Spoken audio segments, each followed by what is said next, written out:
சென்னையில் மிக பிரம்மாண்டமான பழமையான பிரபலமான திரையரங்குகளில் உதயம் ரொம்ப முக்கியமான ஒரு திரையரங்குங்க.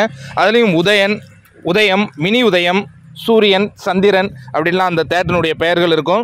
இந்த அசோக் நகர்லேயே அது ஒரு பெருமை மிகு ஒரு தேட்டர்னால் கண்டிப்பாக ஒரு காலத்தில் வந்து அப்போல்லாம் 5 தேட்டர் 6 தேட்டர் தான் படம் வரும் இல்லையா.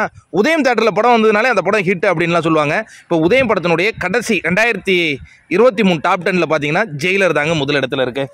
அதாவது இந்த ஆண்டு வந்து உதயம் தேட்டரை மூட போகிறாங்க அப்படிங்கிற அந்த அதிர்ச்சிகரமான தகவல் வந்து நிறைய சூப்பர் ஸ்டார் ஃபேன்ஸுக்கு வருத்தத்தை சினிமா ஃபேன்ஸுக்கே அது வந்து ஒரு மிகப்பெரிய வருத்தத்தை ஏற்படுத்தக்கூடியது தான். ஏன்னா அது உதயமில் வந்து நம்ம நிறைய படம் பார்த்துருக்கோம். நீங்கள்லாம் என்ன படம் பார்த்தீங்க அப்படிங்கிறத கமெண்ட்டில் சொல்லுங்கள். உதயம் அவ்வளோ ஈஸியாலாம் மறக்க முடியாது.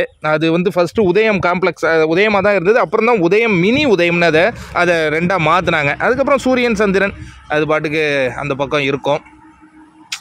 ரொம்ப கஷ்டமாக இருக்குங்க உதயம் தேட்டரை மூடுறது. இந்த இடத்துல வேறு ஏதோ ஒரு கட்ட போகிறேங்கிறாங்க. எனவே உதயம் தேட்டருடைய ஞாபகங்கள் உங்களுக்கெல்லாம் எப்படி இருந்தது? அதுலேயும் பார்த்தீங்கன்னா உதயம் தேட்டர் இப்போ 2024 பர்மனெண்ட்டாக மூடுறாங்க. 2023லையும் தலைவரே முதலிடத்தில் இருக்கிறார் அப்படிங்கிறத எப்படி பார்க்குறீங்க?